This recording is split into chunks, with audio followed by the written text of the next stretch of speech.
raza. I lie, I cheat, I steal. I lie, I cheat, I steal. அப்புற தரிசனம் கோடி புண்ணியத்தை தரும்னு சொல்லுவாங்க. கும்பிட்டுக்கோங்க.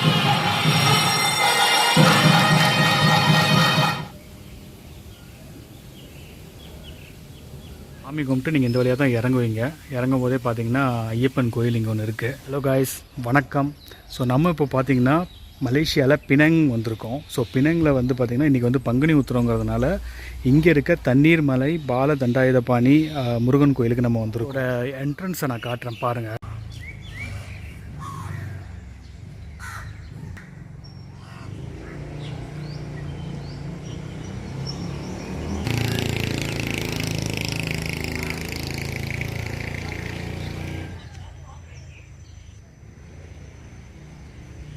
ஸோ இதுதான் கோயிலோட என்ட்ரன்ஸு. ஸோ இந்த என்ட்ரன்ஸில் உள்ளே வந்தீங்கன்னா பார்த்திங்கன்னா இந்த சைடு வந்து கார் பார்க்கிங் இருக்குது.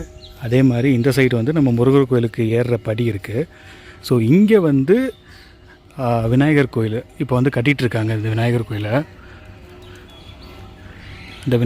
கட்டிகிட்ருக்கிறதுனால இப்போது வெளியே வந்து விநாயகரை வச்சுருக்காங்கன்னு நினைக்கிறேன். ஸோ இதுதான் இப்போ கட்டிகிட்ருக்க விநாயகர் கோயில். ஸோ இப்போ கட்டுமான பணி நடந்துகிட்ருக்கனால பக்கத்துலேயே விநாயகர் வச்சுருக்காங்க. ஸோ இங்கே வந்து பார்த்திங்கன்னா நம்ம இந்த மலை மேலே ஏறுறதுக்கான என்ட்ரன்ஸ் இங்கே இருக்குது. ஸோ இந்த இடத்துல நம்ம இறங்குற வழி. இங்கே வந்து பார்த்திங்கன்னா இடும்பன் சன்னதி இருக்குது. இங்கே வந்து பார்த்திங்கன்னா சிவன் கோயில் இருக்குது. நாகநாதர் சிவன் கோயில் வந்து இங்கே இருக்குது.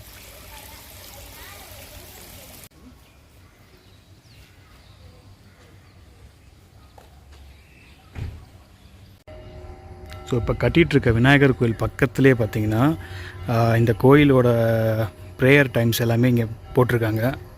அப்படியே காட்டுறேன், பார்த்துக்கோங்க. எல்லா முருகன் கோயில்லையும் பார்த்திங்கன்னா என்ட்ரன்ஸ்லேயே இடும்பன் இருப்பார். ஸோ அதே மாதிரி இந்த கோயிலையும் பார்த்திங்கன்னா இடும்பன் சன்னதி இங்கே இருக்குது. இதுதான் பார்த்திங்கன்னா இந்த மலை மேலே ஏறுறதுக்கான பாதை. ஸோ இது வந்து மொத்தம் 513 படி. நம்ம ஏறும்போதே பார்த்திங்கன்னா இந்த மாதிரி போர்டு வச்சுருக்காங்க. சஷ்டி கவசத்தில் வர லைன்ஸுக்கும் பொருள் அப்படியே போட்டிருக்காங்க. சரி வாங்க அப்படியே மேலே ஏறுவோம்.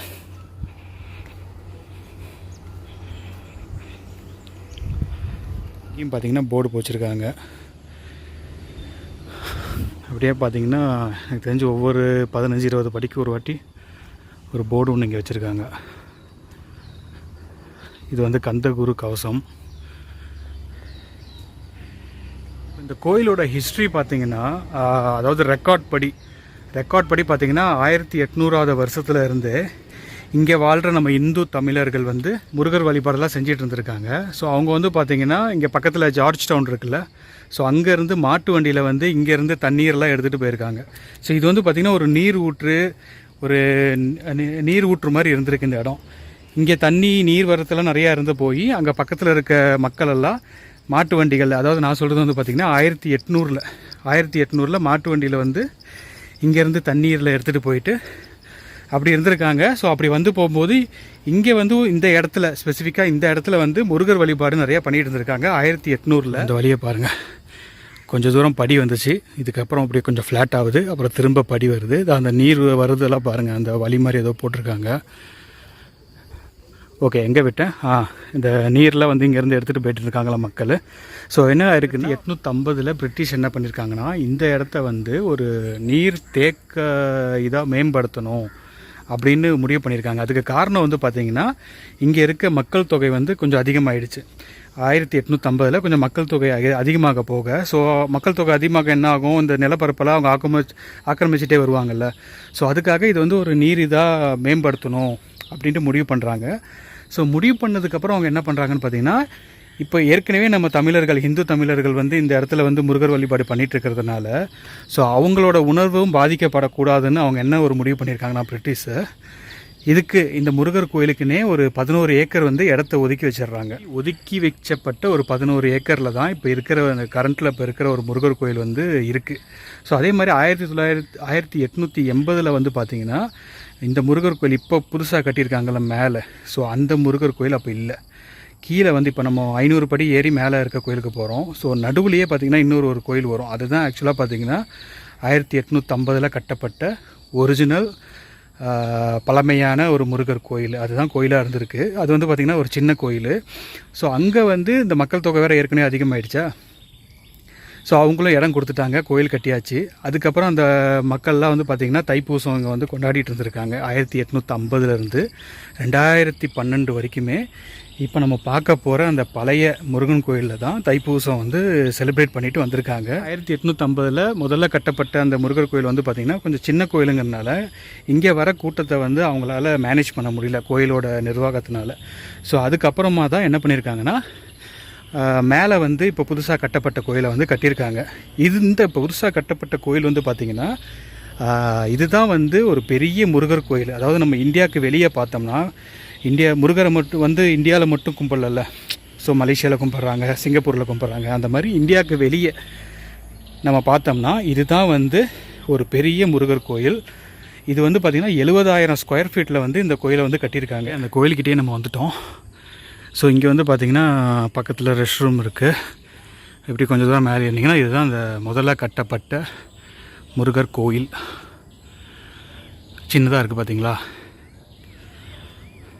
வாங்க உள் மேலே போய் பார்ப்போம். இந்த இடம் தான் பார்த்திங்கன்னா முன்னே இருந்த கோயில் இடம். ஸோ இங்கே இருந்த முருகரை தான் இப்போ மேலே வந்து, அதாவது 2012 அப்புறம் மேலே மாற்றிட்டு 2012 இப்போ தைப்பூசம் ஃபுல்லாகவே பார்த்திங்கன்னா மேலே தான் செலிப்ரேட் பண்ணிகிட்ருக்காங்க. ஸோ இதுதான் வந்து முன்னே இருந்த அந்த இடம். பாதி தூரம் நம்ம ஏறி வந்துட்டோம். ஸோ இப்போ வந்து மேலே திரும்ப போகணும். அந்த புதுசாக கட்டின கோயில் இருக்குல்ல, அதுக்கு நம்ம இப்போ மேலே போகணும். அப்படியே இந்த வியூவை காட்டுறேன் பாருங்கள்.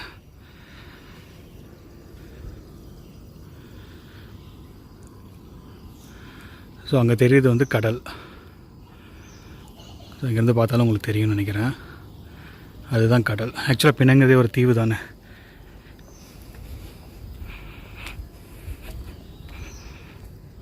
ஸோ இந்த கோபுரம் தான் இதுக்கப்புறம் புதுசாக அந்த நான் ஒரு கதை சொன்னல 1850 2012 வரைக்கும் தைப்பூசம் இங்கே பழைய கோயிலில் கொண்டாடிருக்காங்க. அதுக்கப்புறம் வந்து தைப்பூசம்லாம் இந்த புது கோயிலில் தான் கொண்டாடிருக்காங்க. ஸோ அதுதான் அதோட பெரிய கோபுரம்.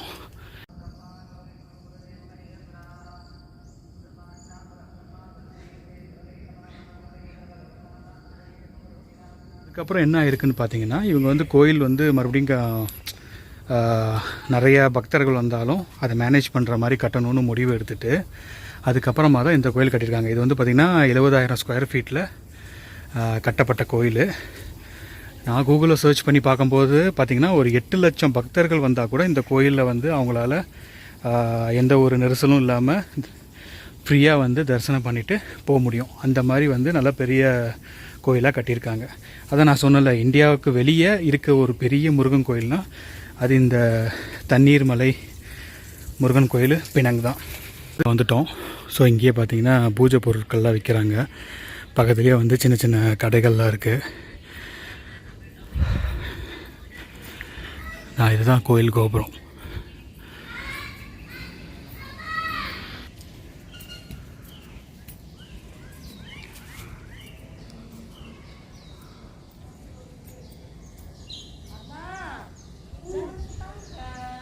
இதுதான் கோயிலோட வெளி தோற்றம்.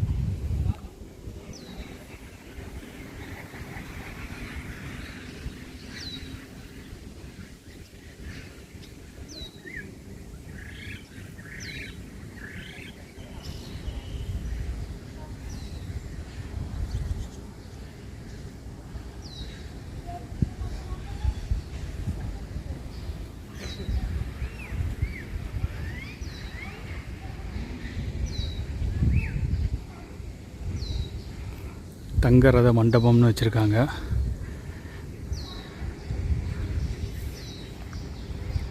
இப்படி கோயிலை சுற்றி வர மாதிரி பாதையும் விட்டுருக்காங்க. பாருங்கள், ஒரு காரே வருது.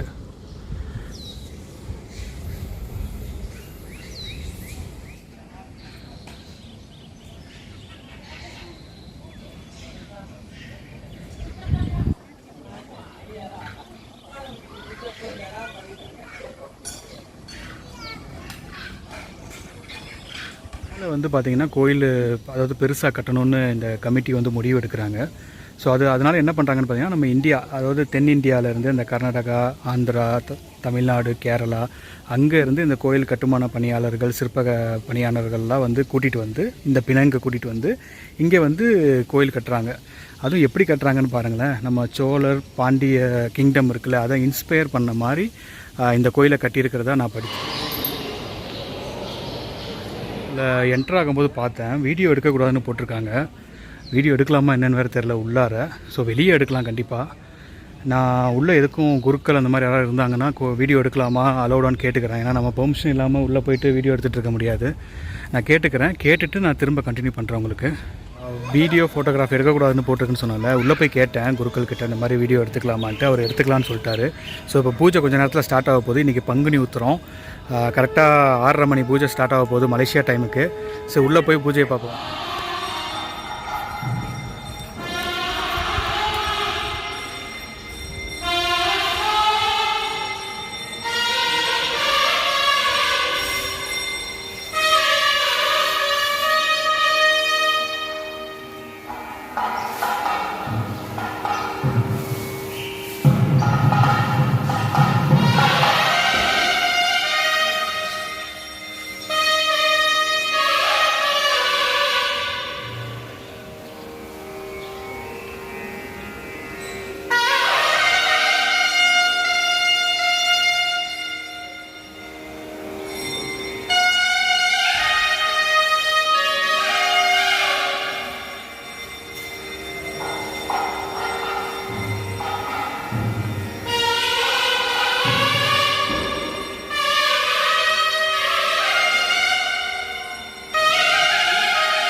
ஸோ லெஃப்ட் சைடில் பார்த்தீங்கன்னா விநாயகர் இருக்கார்.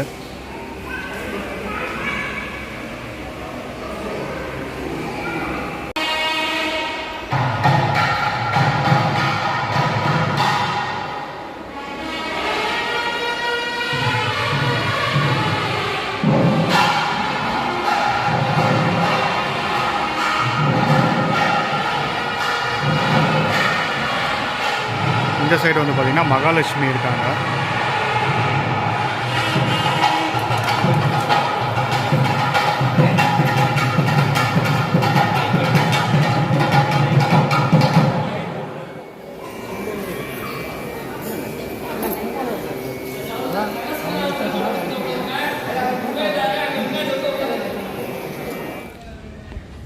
மணி இப்போ கரெக்டாக பார்த்திங்கன்னா 7 மணி. ஸோ லைட்டெல்லாம் போட்டாங்க. சாமி கும்பிட்டு நீங்கள் இந்த வழியாக தான் இறங்குவீங்க. இறங்கும் போதே பார்த்தீங்கன்னா ஐயப்பன் கோயில் இங்கே ஒன்று இருக்குது. ஒரு ஃபவுண்டேஷன் மாதிரி வச்சுருக்காங்க. ஸோ இதுதான் அந்த ஐயப்பன் கோயில். உள்ள வீடியோ அலோவ் பண்ணுறாங்களான்னு தெரில. வாங்க போய் பார்ப்போம். அப்படியே நான் ஐயப்பன் காட்டுறேன். காட்டிட்டு அப்படியே இந்த வீடியோவை முடிச்சுப்போம். ஸோ இதுதான் அந்த ஐயப்பன் கோயில்.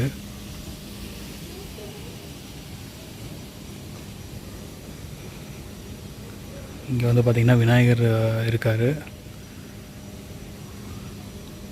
ஓகே, ஐயப்பன் சுவாமி.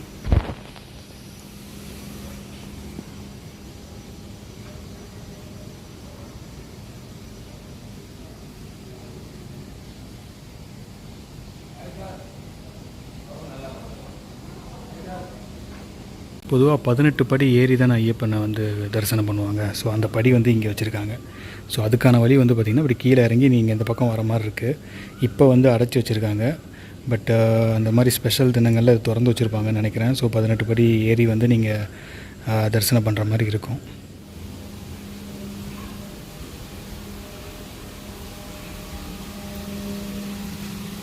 கன்னி மூல கணபதி. அப்புறம் இங்கே பார்த்தீங்கன்னா மாளிகை பொறுத்து மஞ்சள் மாதா.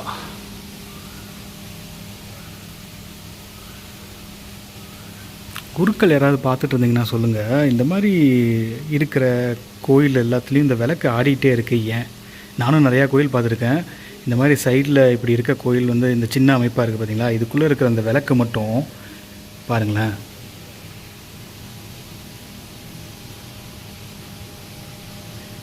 ஆடிட்டு தானே இருக்குது. எல்லா கோயில்லையுமே நான் பார்த்துருக்கேன். இந்த விளக்கு மட்டும் ஆடிட்டே இருக்குது. அது என்ன காரணம்னு தெரியல. ஒரு வேளை காற்று உள்ளே போயிட்டு வெளியே வரும்போது அந்த விளக்கு ஆடுதா இல்லை என்னன்னு தெரியல. உங்களுக்கு ஏதாவது காரணம் தெரிஞ்சுதான் கமெண்ட்டில் சொல்லுங்கள். ஓகேங்க, நம்மளும் கிளம்புற நேரம் வந்துருச்சு. ஸோ வீடியோ பிடிச்சிருக்கும்னு நம்புகிறேன். பிடிச்சிருந்தா வழக்கம் போல் நம்ம சொல்கிறது தான், லைக் பண்ணிட்டு பாருங்கள். மறுபடியும் இன்னொரு வீடியோவில் சந்திப்போம். பாய்.